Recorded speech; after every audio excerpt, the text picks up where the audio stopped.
మన దేశంలో మొదట పూజించేది గణేశుడినే. అలాగే మొదటిగా స్మరించేది కూడా ఆయననే. పూర్ణకుంభం లాంటి ఆ దేహం, బాణ వంటి ఆ కడుపు పరిపూర్ణమైన ఆ జగత్తునకు గుర్తు. ఏనుగు తల, సన్నటి కళ్ళు మేధస్సునకు సంకేతాలు. ఆ వక్రతుండము ఓంకార ప్రణవనాదానికి ప్రతీక. ఏనుగు లాంటి ఆ ఆకారాన్ని మోస్తున్నది ఒక చిన్న చిట్టి ఎలుక. అదే ఆత్మలోని చమత్కారానికి ఆనవాళ్ళు. ఆ పట్టును చుట్టి ఉండే నాగము శక్తికి సంకేతము. 4 చేతులు మానవాతీత సామర్థ్యాలకు, తత్వానికి సంకేతాలు. చేతిలో ఉన్న భాషీ అంశములు బుద్ధి, మనసులను సన్మార్గంలో నడిపించే సాధనాలకు ప్రతీకలు. మరో చేతిలో కనిపించే దంతం ఆయనదే. వ్యాస భగవానుడు మహాభారతం రాయి సంకల్పించినప్పుడు తన యొక్క దంతాన్ని విరిగా ఘంటంగా మార్చాడు. ఇదంతా విజ్ఞానం కోసం చేయవలసిన కృషికి, త్యాగానికి సంకేతాలు. మరొక చేతిలో కనిపించే మోదకం ఉండ్రాయి. కొందరి ప్రాకారం మేరకు దానిని వెలకకాయి అని కూడా చెప్పుకుంటారు. భక్తులు తక్కిన దేవతల ఎదుట తప్పు చేసి ఉంటే క్షమించమని చెంపలు వేసుకోవడం ఉంది, కానీ వినాయకుని ఎదుట గుంజీలు తీసి తప్పును మన్నింపు అడగడం వీధిగా ఉంటుంది. ఇలా ఎన్నో ప్రత్యేకతలు, నిగూఢ సంకేతాలు కలిగిన అధినాయకుడే మన వినాయకుడు. ఓం గణేశాయ నమః. అందుకే మొదటిగా వినాయకుని చరిత్రలో నుంచి ఒక ముఖ్య ఘటువు అయినటువంటి ఒక సందర్భ కథనంతో మీతో ఈ నా ప్రయాణం మొదలు పెట్టాలనుకుంటున్నాను. సో హాయ్ ఫ్రెండ్స్, ముందుగా అందరికీ నమస్కారం. పూర్వం ఈ భూమిలో సదానందుడు అనే ఒక మహర్షి ఉండేవాడు. అతను తను నిర్మించిన ఆశ్రమమునందు తన దగ్గర విద్య నేర్చుకునేందుకు వచ్చిన కొంతమంది శిష్యులతో కలిసి దైవారాధనలతో ప్రకృతి సాన్నిహితుడై వాళ్ళకి విద్యను బోధిస్తూ కాలం గడుపుతూ ఉండేవాడు. ఒకనాడు ఆ మహర్షి తాను శివ తపస్సు చేయుటకై నిర్ణయించి ఆశ్రమంలో ఉన్న శిష్యులతో చెప్పి ఆశ్రమ బాధ్యతలను వారికి అప్పగించి నేను మరల కొంతకాలంలో తిరిగి వచ్చేదని అని చెప్పి తాను ఆశ్రమం ఆవలి ఉన్న కొండ గుహలలో ఒక ప్రదేశానికి వెళ్ళిపోయి తాను పూనిన తపస్సులో నిమగ్నుడైపోతాడు. అలా కొంతకాలం గడిచిన తర్వాత ఒకనాడు మహర్షి తన తపస్సును పూర్తి చేసుకొని ఆశ్రమంకు తిరిగి వస్తుండగా ఆ మహర్షి బయట వాతావరణాన్ని చూసి ఆశ్చర్యచకితుడై ఆశ్రమ ఆవరణలోకి ప్రవేశిస్తూ ఉండగా మహర్షి రాకను గమనించిన తమ శిష్యులు ఎంతో భయాందోళనలతో స్వామి యొద్దకు చేరుకొని, గురువు గారు, మీరు తపస్సుకై వెళ్ళిన మరుసటి నాటి నుంచి మన రాజ్యంలోనూ మరియు ఈ భూమిపైన మొత్తం కరువు తాండవించడం మొదలుపెట్టింది. వర్షాలు రాక చెట్లు ఎండిపోయాయి. ఆహారం దొరకక పశుపక్షాదులు ప్రాణాలను విడవడం, మనుషులు ప్రాణాలు చెట్టుపట్టుకొని నివాసాలను విడిచి నీరు ఆహారాల కోసం పరితపిస్తూ వలసలు చేయడం మొదలుపెట్టారు. అలానే చాలా కాలంగా భూమి ఎండుగట్టుకుపోయి కరువు యొక్క విలయానికి అల్లల్లాడుతుంది స్వామి.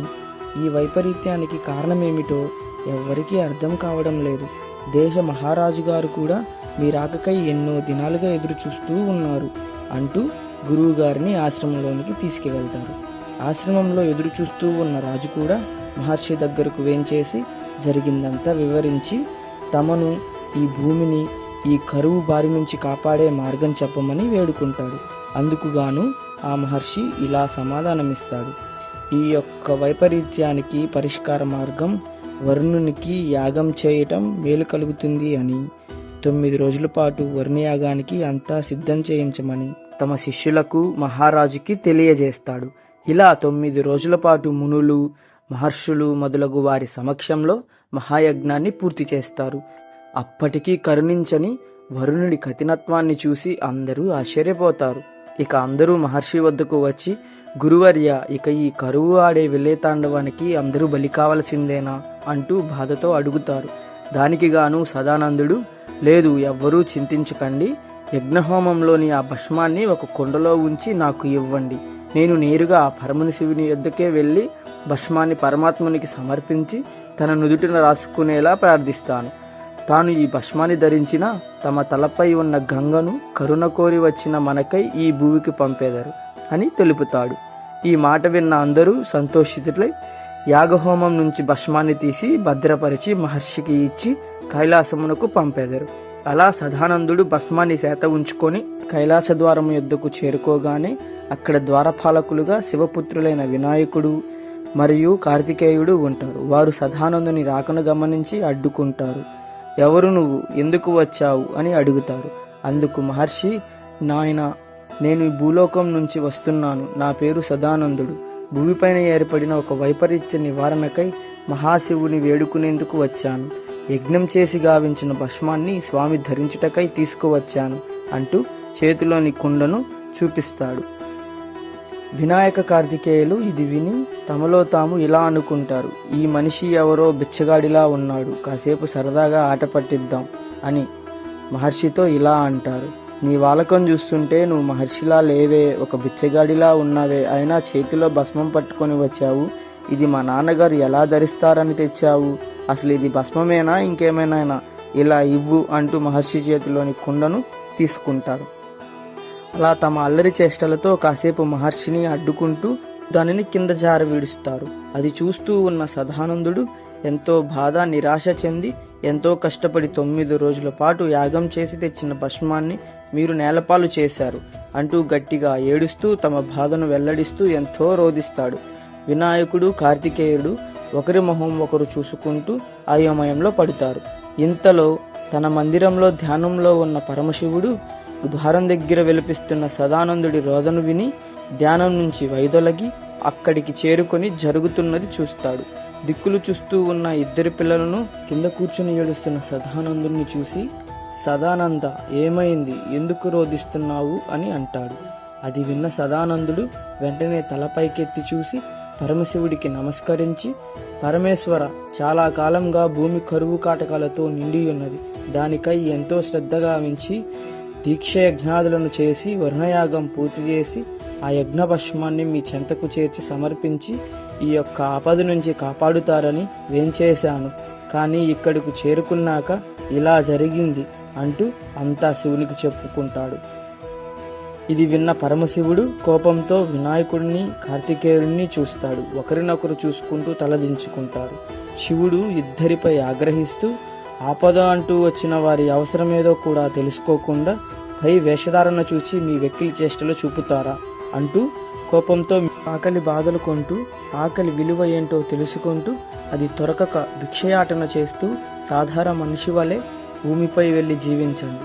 ఇప్పటి నుంచి మీ యొక్క శక్తిలేమియూ మీకు వర్తించవు, వెళ్ళండి మూర్ఖులారా అంటూ శపిస్తూ సదానందుడిని ఓదారుస్తూ కౌగిలి చేర్చుకొని, బాధపడుకు ఋషివర్య, మీ బాధలను నేను తీర్చేదను అంటూ తమ వెంట తీసుకొని కైలాసములోనికి ప్రవేశం చేయిస్తాడు. మహర్షి కోరిన విధముగానే శివుడి తలపై ఉన్న గంగాదేవిని వెనువెంటనే భువికి చేర్చి కరువు నుంచి విముక్తి గావించమని విన్నపించి పంపుతాడు. ఇది ఇలా జరుగగా శపింపబడ్డ వినాయకుడు కార్తికేయులు సాధారణ మనుషుల వలె మారి భిక్షగాళ్ల వలె అడవులలో తిండి లేక తిప్పలు పడుతూ ఎంతో కష్టంగా తిరుగుతూ తమలో తాము చాలా బాధపడుతూ ఉంటారు. మనం అలా చేసి ఉండాల్సింది కాదు కార్తికేయ. మహర్షి చెప్పిన మాటని మనం లెక్క లేకుండా తీసివేయాల్సింది ఉండాల్సింది కాదు.